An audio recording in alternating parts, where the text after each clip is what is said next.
কি নাম আপনার? আমার নাম মোহাম্মদ ইসাহাক আলী। কোন দেশে যাচ্ছেন? আমি যাচ্ছি দুবাই। এই প্রথম? না, প্রথম না, আমি 3.5 বছর ওখানে 2021 সালে গেছিলাম। 2021। ছুটিতে আসছেন? এখানে আমি ছুটিতে আসছি। কতদিন ছিলেন? 2 মাস। জি, এখন আমি আর ভিতরে চলে যাব 3:30টায়, আর সন্ধ্যা 7:30 আমার ফ্লাইট। পরিবারে কে কে আছে আপনার? পরিবার আমার ভাই আছে হলো এখন 4টা, বোন একটা।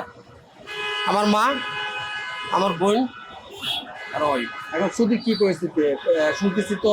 এগুলো যাচাই বাছাই করে না যায়, দালালের যারা চক্করে পড়ে যায় তাদের এরকম অবস্থা। কারণ এখন তো মানুষ সবাই ধরেন সচেতন, কারণ আমি যে বাইরে যাব আমার তো এটা দেখতে হবে। দালালরা তো বলে যে হলো আপনি, আপনার স্যালারি হলো 700 টাকা, দালালে বলে যে হলো আপনি ওখানে যাবেন আপনার স্যালারি 2000 টাকা। এরকম ফাঁদে আমাদের বাঙালি অ্যাভেলেবল পড়ে। কিন্তু এগুলো করা ঠিক না, কারণ আর যে যেটা করবে এটা বুঝে সুঝে একটা কাজ করতে হবে। যে যেটাই করুক একটু ভাইবা চিন্তা করলে আমার কাছে সবচেয়ে বেশি ভালো। আর সচেতনভাবে এরা যায় যেগুলো, তাদের এরকম পরিস্থিতি শিকার হতে হয়, ভোগান্তি শিকার হতে হয়। আমাদের বাঙালি এরকম অনেক হাজার বাঙালি আছে এরকম।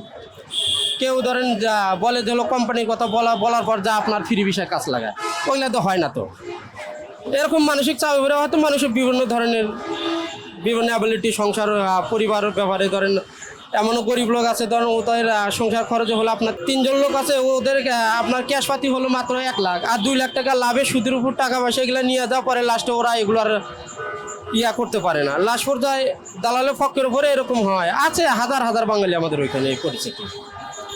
আর বিদেশি ব্যাপারটা এটা ধরেন হচ্ছে হলো ভাই ভাইবা চিন্তা যাওয়াটাই সবচেয়ে বেশি ভালো। এজেন্সির মাধ্যমে গেছেন কোনো? রেজেন্ট, আর ওই সময় তো ধরেন ভিজিট ভিসা ছিল, আমাদের কোনো ডাইরেক্ট ভিসা ছিল না। আমাদের রেজেন্ট বলছিল যে হলো আপনি ওখানে যাবেন, এয়ারপোর্টে যাবেন, কোম্পানি রিসিভ করবে, নেওয়ার পর ওখানে আপনাদেরকে কাজ দেবে। তা আল্লাহর রহমত হয়তো 1 মাস 15 দিন ছিলাম ভিজিট ভিসা, পরে কোম্পানি ভিসা লাগাইছে, আমাদের কাজ দিয়ে দিয়েছে। কত টাকা খরচ হয়েছিল আপনার? আমাদের ওই সময় অনেক টাকা নিছে। এগুলো তো ভিসা দেয়, ফ্রি ভিসা। আমার 4 লাখ টাকার মতন গেছিলো। পরে লাস্টে যা শুনি কয় 1 থেকে 1.5 লক্ষ টাকা লাগে।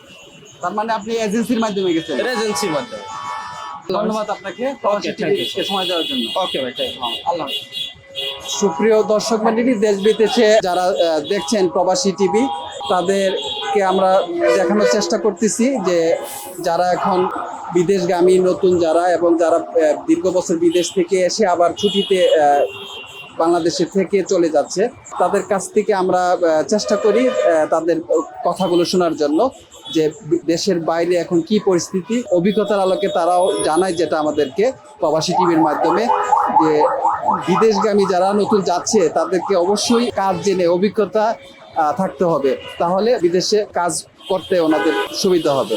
মোহাম্মদ মজুর ইসলাম হীরা, শাহজালাল ইন্টারন্যাশনাল এয়ারপোর্ট, প্রবাসী টিভি, ঢাকা।